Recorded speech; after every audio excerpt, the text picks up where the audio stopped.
How's it going, everyone? Paul with Adaptable Survival. What I want to do in this video is talk about my 5 tips for winter camping to make it a little bit more enjoyable for yourself and whoever you go out with in the winter.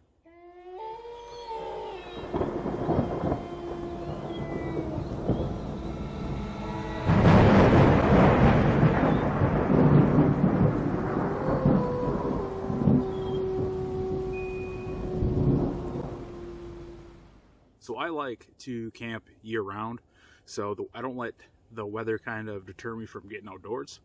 It just changes with the season how I'm going to prepare myself and my gear to be a little bit more comfortable in the changing weathers.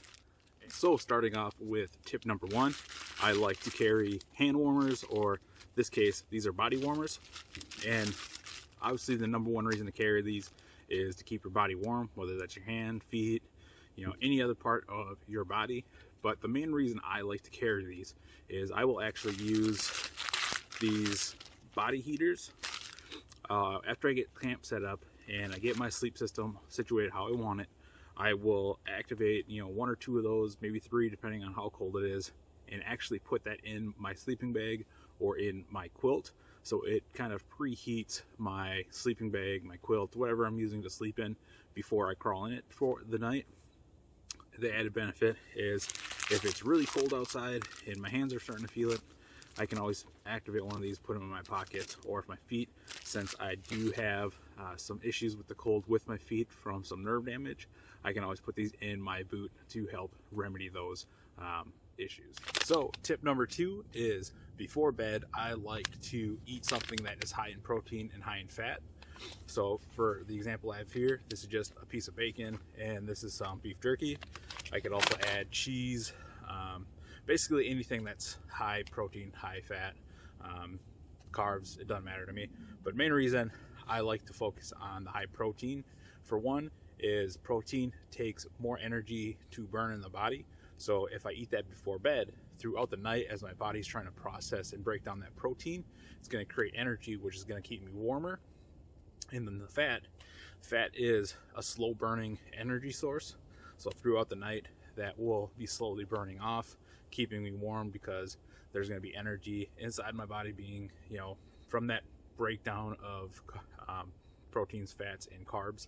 So that's just a simple way for me to keep my body warm throughout the night. The added benefit that I like to do, so this is a habanero piece of bacon, and this is some jalapeno beef jerky. If you eat something with some spice, that's naturally going to boost your metabolism, thus just making you a little bit warmer throughout the night. So tip number 3, when I'm out camping in the winter, I like to carry an insulated bottle as well as my regular bottle, whether that's stainless steel or titanium, doesn't matter, that is up to you. But I do like this GSI Microlight because it's super light, one of the lightest insulated water bottles I've found.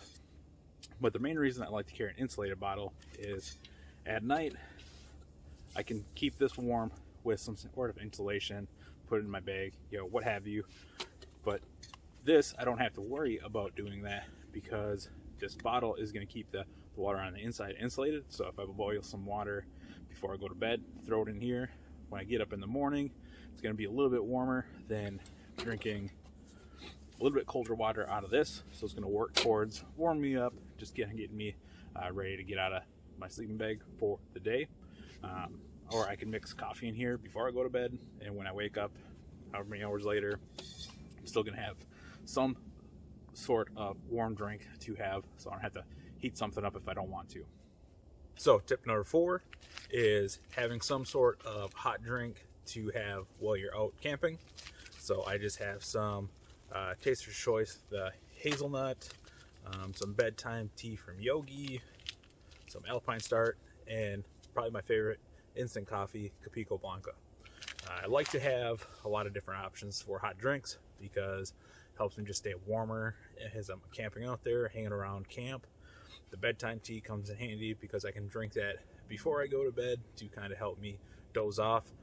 Since I have a hard time falling asleep sometimes, that just kind of helps make the process a little bit easier for me. But having some warm drinks to make and then consume while you're out winter camping definitely helps make it a little bit more enjoyable time when you're out there. And tip number 5, my last tip is just staying hydrated when you're out camping, hiking, doing anything outside, regardless of the time of the year. But it's more important in the winter because you can get dehydrated without kind of realizing it. It's one thing in the summer or when it's warmer because you're going to be sweating. It's going to kind of be more at the forefront of your brain. But I have seen plenty of people in the wintertime, be hiking, really working, and get dehydrated. And before they know it, they're kind of spiraling out of control. So that's why I always carry 2 water bottles with me. But the thing I also carry, so kind of makes this tip a 2-parter, is some electrolyte packets. And there's tons of them on the market. So, you just throw in electrolyte mixes or single serves or tablets, you'll find something. These are just liquid IV and a Pedialyte Sport. There's Noon tablets, there's Fizz tablets, there's drip drops, just tons of options out there. So try some out, see which ones you like. I like these. The drip drops probably by far my favorite, but have some sort of electrolytes because that's just going to help replenish any salts, any hydration that you're losing from working, hiking, whatever you're doing outside, and it's going to help mitigate any dehydration risks when you're out camping or hiking around. So this was by no means meant to be an exhaustive list. These are just some simple things that I keep in my mind anytime I'm going camping out in the winter. Some of them translate year-round, so just get in the habit of finding what works best for you and just get in the habit of always having those things handy. Let me know down below some winter tips and camping tips you kind of live by anytime you're heading out. I'd love to hear what kind of things you do to make sure that you're safe, make yourself as comfortable as possible, and have a great time outdoors, because that's why we all get out here. Do me a favor, hit that like and subscribe button. That helps grow the channel and grow our community, brings more people in so that we can learn together and grow together. As always, this has been Paul with Adaptable Survival. Adapt your mind, your body, and your gear.